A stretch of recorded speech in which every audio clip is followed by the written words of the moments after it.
Tomorrow at 11 a.m. Eastern Time, Donald Trump is going to be making the announcement that none of us are anxious to hear, and that announcement is who his vice presidential candidate will be. Look, a lot of people are saying could be Mike Pence, could be Newt Gingrich. They're certainly on the short list, but here's something that not enough people are talking about, and that is Pam Bondi, the Attorney General of the state of Florida.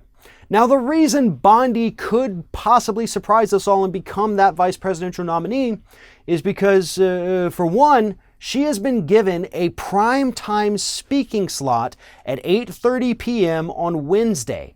Typically, that time slot is reserved at both the Republican and the Democratic conventions for the vice presidential nominee.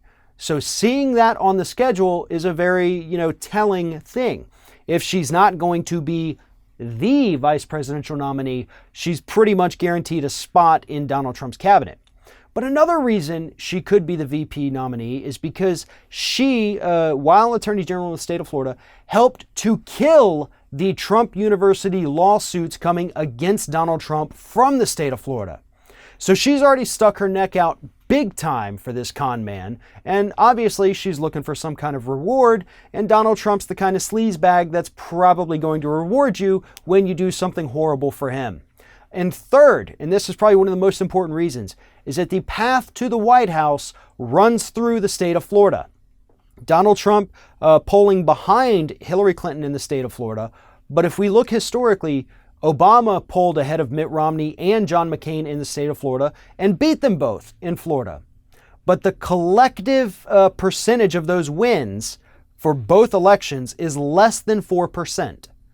So less than 4% spread out over two elections. So Florida is going to be won by one candidate or another by 1 to 2% of the vote.